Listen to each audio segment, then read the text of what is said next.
talk about Crash Bandicoot.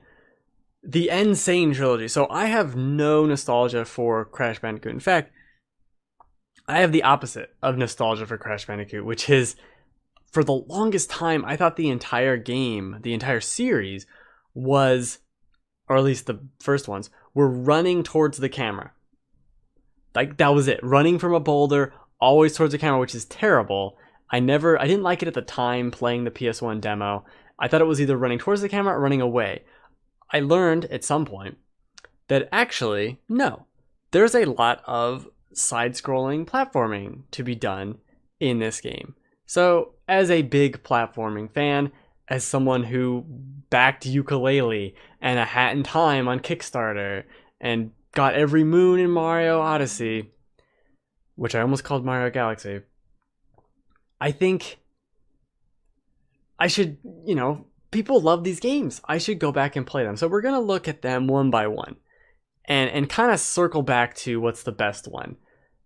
And by circle back, I mean, I'm going to tell you what's the best one. The best one is the first one. I've known, again, no nostalgia for any of these games. The first one has all the platforming and is insanely fun and insanely infuriating. It's so strange, though. So this is one of the hardest stages in the game. I forget what it's called, but it's like the slippery slope, the wet ascent. It's something weird like that, right? But as a big fan of Mario Maker, I love this shit. And there are a ton of levels like this in the game. And for the longest road or whatever, there was another really fun platforming intensive stage that just had you jumping over here and then bouncing off this guy, bounce off that guy, and then jump here and then time that jump. I love that stuff. And the first Crash is really the only one of the trilogy that has that in spades, just everywhere. It doesn't complicate it with, oh, you gotta crouch here, or if you do that, you gotta do the double jump. No, it's just jumping. I love the simplicity of Crash 1 in this. Just jumping. Even the stuff where you're running towards the camera or away from the camera isn't as bad as I thought it would be. So I love all that, right? But it's not all sunshine and rainbows, because Crash 1 in particular, and the entire trilogy, they kind of go out of their way to give you basically the worst camera angle that they could kind of possibly give you. The levels where you're running towards the camera and there's a ball chasing you, I never understood how I'm supposed to know 4 pixels pop up on the screen. I'm supposed to know jump and to the right. Somehow I'm supposed to figure that out. I don't know how. I couldn't do it as a kid, and now it's just stupid and very poorly done. There are also many, even the stages where you're not running towards the screen, you're running up, you're going into the screen like you do in every other goddamn game. Even those levels, still, where they place Crash and the way they do the camera, particularly in the first one, which is a very limited, it's a very static camera. It's not panning or doing anything fancy. It is on Crash. Crash is in the way. He's so far in the screen that what you need to jump on is obscured by the very jumper himself. So I don't understand why that felt right to them. It's just the worst decision. Oh, I hate those guys. Just the worst. I don't understand it at all. There's this level where the lights go out and you're like halfway across the screen. You can't see anything. You got the light. It's timed. This thing is coming into view, but it's only there for half a second. It's like, really, guys? Why is this like this? And Crash 1 and 2. But Crash 1 goes from 0 to 60 real quick. It is strolling through the forest for 10 levels, and then you get to that second island, and shit gets real. Now is when, we were not playing around. The platforming gets intense. The camera angles become infuriating and not fun. I'm going to say infuriating a lot because it is the most apt word to use about some of this game. And it's a credit to the part I really love about Crash that I even kept playing it. I think I spent an hour on the longest road.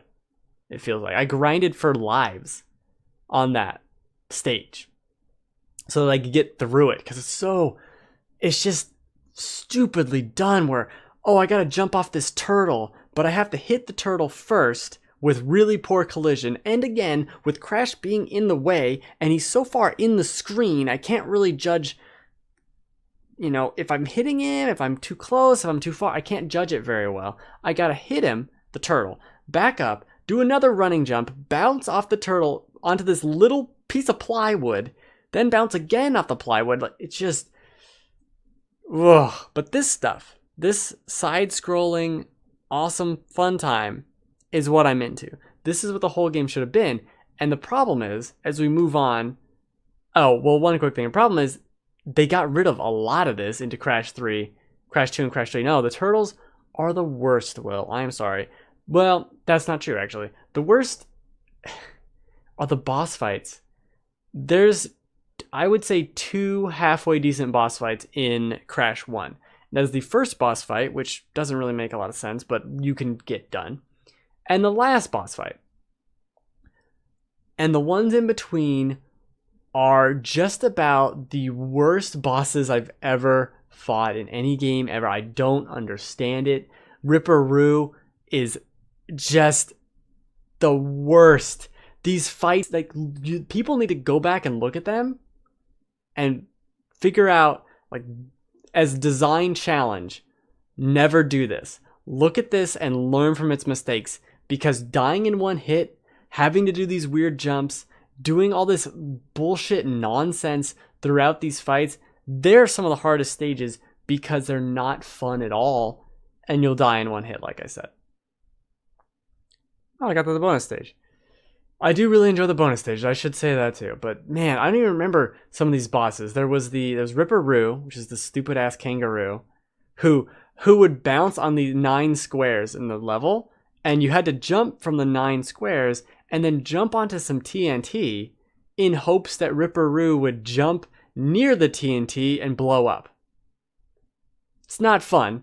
It takes forever. It's garbage. And I outlined in the stream about it. I outlined how you could easily just make the floor not dangerous and then have more TNT everywhere and it'd be more fun. But no, let's stick to this obnoxious fight. I don't even remember the other boss fights. I'm trying to remember them now.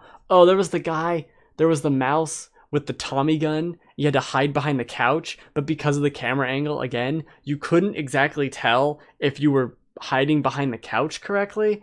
It's just not fun. It's not good. Those fights are all bad. I'm just glad the last fight wasn't that terrible. It's one of those fights too where you have to hit the boss like 5 times, and once you hit him 3 times, it becomes super easy. All like 3 of these games kind of suffered from that all over the place. Random difficulty, spikes and tunnels and whatever. Spikes and tunnels. Let's move on. Again, no nostalgia.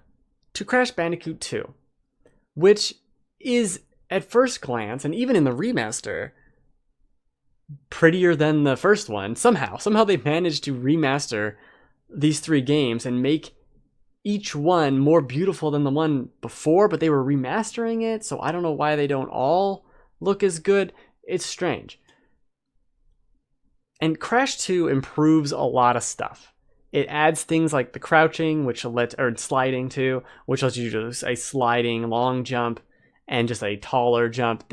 I like that as like having another move in your little repertoire or whatever, in your little reptar. Words are hard, it's right before Christmas, it's cold, I don't know. I like that, but I think it really suffers. This game kind of doubled down on, here's run away from a boulder. I'm like, again? This is not good though. This is still bad. You improved the camera. They improved the camera. It's dynamic. You can kind of see most of the time now, but it's still not very good. It's still not a good camera. You still can't see when you need to see. They add these things too, which don't make any sense. I think it might be in this stage actually, where you jump onto ice. So if you're running, imagine if you were running and you wanted to jump onto ice. When you jumped onto this ice, would you do A, continue moving at the same velocity of which you were previously moving? Or would you B, stop moving like you got stuck in molasses and then start sliding on the ice? If you picked B, you did what Naughty Dog did in 1997. So why? Why is this ice garbage? I don't understand that. I've always hated ice. But why is it when at full speed jump, I land on ice and I stop? Why? Why is that? Don't like it. They also added the nitro little spikes. This is a science show. Yes, it is a science show. We're learning. Get your textbook out. Chapter 2. Chapter 2, ice. Chapter 1's Dr. Mario. The nitro boxes, which I like the idea of nitro boxes. It's basically don't touch it.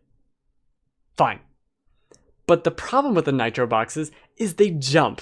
Who thought it would be a good idea not for them to regularly jump, but to kind of randomly jump up and down? I don't appreciate that. And the biggest fault in this game, despite the fact that half the bosses are also still terrible, including Ripperoo, who is in this game again, is they got rid of the majority of these side-scrolling, or not even just side-scrolling, a lot of the platforming in general. It's not a hardcore platformer like the first one was. It just it almost feels like a linear Mario 64 or something. That's what it feels like. And it's very weird. Like, it's good. It's not bad, but the tight, weird jumps you were making in the first game to jump around here, to time the fire, so the fire goes down, and then you jump on the fire, you jump on the rat, and then you jump on this next thing, and this is spinning, so you got to jump there. That whole planning it out of platforming is almost non-existent. There are a handful of levels like this, how timely, that are very reminiscent of Crash 1, and I love these levels. This is a good level. They put a little nitro box there and scared me, but that's fine. This is a very Crash 1 level, and it's one of the better levels in the game, and there's so few of them. And I think maybe that's where we should just move on to Crash 3, which I think is tough. It's tough to rank them. One is very clearly in my mind the best one. But I think Crash 3 is better than Crash 2 simply because it doesn't have the terrible boss, and only by a hair too. Just barely. It doesn't have the terrible bosses. It doesn't have a lot of the annoying difficulty curve that the second one and the first one have. It's a very consistent experience. The second game and even the first game had where it would be an insanely tough level, followed by easy level, easy level, easy level, or normal, whatever, and then nightmare hard. And it's like, what is happening? And it wasn't like it went from easy to hard and then stayed hard. It went back to easy for several levels in a row, then jumped up to hard. It's out of control. So let's move on to the third one with the scary muscle man over here. So Crash Bandicoot 3 is just a hair better than 2 because it is consistent, like I was saying, and it also introduces a lot of fun platforming elements that kind of were forgotten from the second game, or from the first game, and were not included in the second game. We got new abilities, which I think are implemented fine, but you got double jump. That's pretty cool. That's about the only really cool ability, but it is nice to have new abilities and unlock them along the way, something that hadn't happened before. But with those positives, we also get the strange kidification of Crash Bandicoot, which I almost feel like it should have happened sooner, because it's a game starring an anthropomorphized Bandicoot. It should perhaps not be so difficult, right? Crash 3 is definitely the easiest one, and it has little furry furball pals that you ride on for several levels. It does have that cute, almost DreamWorks-y kind of Madagascar maybe angle to it in a way that's feels pandering to me. And it still has the annoying run from something behind you levels, and the biggest problem, which I keep forgetting to go back to and say, is these stupid mini games, which there are maybe 25 levels, maybe 5 or 6, I don't know. Bonus ones that I didn't see. Right? Oh, something happened to the stream. I don't know. It's fine. So the majority, there's 30 levels, let's say. There's a few more, but there's 30 levels. A good 10 plus are these jet ski levels, or you're riding on a motorcycle as Crash. And I just don't get it. I don't know why it's happening. There, I rescued the stream. I don't know like who designed these or who thought they were good, because they're not. The jet ski levels are terrible. There's even and the racing ones are really bad on the motorcycle, just awful. And then there's levels, what is it, where you're in like a fighter plane. You play as Coco, Crash's sister. I don't know. Someone crashes someone, and they're not terrible. I actually enjoyed those, but did I need 2 of those levels in the game? Probably not. We went from platforming to a few mini games and kind of gimmick levels to the third game, which is a third of the levels are gimmick garbage that don't need to be there. They're not fun. They're pretty stupid, and they're unnecessary. I don't get it. And I like this game. Crash 3 is really good overall. There's some really good platforming in it. Yeah, Crash 3 is definitely better than Crash 2. It's just a shame. I think I almost want to play all the Crash games now. Now I'm super invested into all this Crash shenanigans. But I think it's nice to see that even as someone who is not nostalgic for this, I picked it up was like on Black Friday or something, and I had a gift card, so it was $15. I'm like, yeah, I'll play all 3 Crash games for $15. And playing all 3 of them was a lot of fun overall, as much as I complained throughout the entire thing, which I did do, and which was pointed out to me. Like, oh, you suck at this. Oh, you're really whiny about this. Oh, I'm sorry. They made some really bad choices. Really, really bad choices. All 3 of these games seem to... Oh, yeah, this is a boss fight that is not that great, but isn't that bad in the grand scheme of Crash boss fights. They made a game series that almost intentionally tries to make it hard to see what you're doing. They'll do these things, and I said this on the stream, where this game feels like it should be played in 3D, like with 3D glasses on, so that you can actually see what's going on. Because you can't see it. Everything is like, is that going to hit me? I don't know. I'm kind of far away, but am I removed? They put Crash not in this instance actually, but oftentimes so far ahead of where he should be. He's so far into the screen. And what you need to look at is right in front of you. The side is completely useless. I know the games were not widescreen, so that's fine, but nothing is ever important going on over there. If you're going forward in the screen, right, you need to focus on the very middle 1 square in front of Crash. Everything on the side is garbage. Okay? Everything below Crash, useless. Because you already came from that direction. So the only square you have to look at is a 1/9 of the screen of relevant information, because the other 1/9 of the screen that would be relevant is covered by Crash himself. And that's how you have to platform sometimes in this game. And it's so crazy to me. This game really does, all 3 of them, and it gets worse and it gets better and whatever.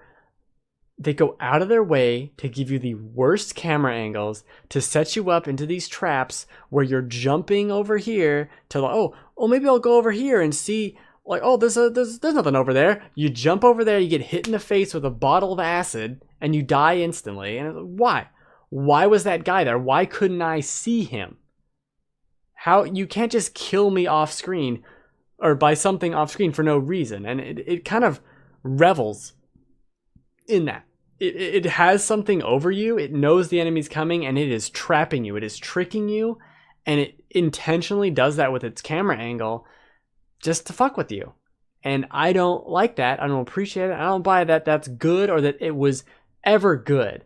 They knew at that time that it was not good. There's no way you couldn't play some of these boss fights in 1996 and go, that was terrible. That was a terrible fight. We need to actually make it achievable. It's a mascot platformer. Okay? We're going against Mario 64 and Banjo-Kazooie. Maybe we should not make it suck so horribly. Because that's what's the most... Hey, I got a trophy. The most infuriating thing about this whole trilogy is that half of all of these games is fantastic and is totally worth the hype, save the Bandicoot, and whatever, and the nostalgia. Fine. Totally worth it. And I see that even as someone who hated on these games for no reason for years and is only ever playing them now. I can see it. I can see it. But the other half of these games, just terrible. Just full of bad choices and decisions. And it's like, it is not only has it not aged well, I don't think it was ever that great. And the only reason it has that nostalgia is because the first half, the other half that I liked, is so good. And it is really good. But you have to look at this game and go, 10 years later, they made The Last of Us. Okay? They made this game, and then 10 years later, made The Last of Us. It doesn't make sense. Something doesn't add up. And I think what it is they fired all the people who were like, yeah, let's put a jet ski level in it. No. You're fired. Go away. Don't put a shitty jet ski level in the game. Oh, let's have Crash. What if he rode a motorcycle? No. What if he just platformed?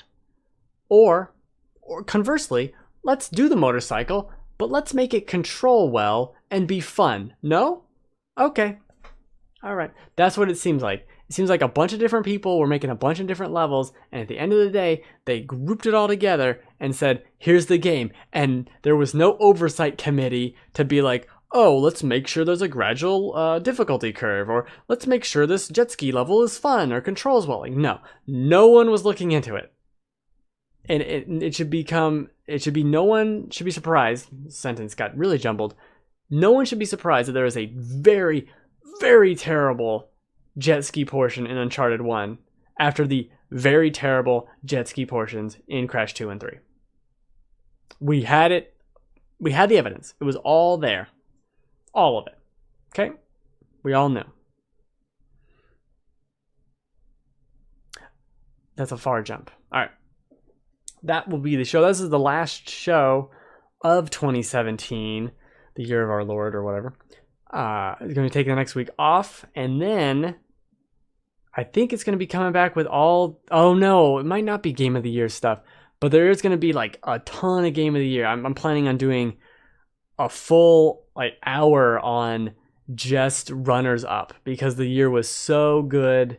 We got to talk about all the great games of the year, and I think by February, new exciting things will be happening.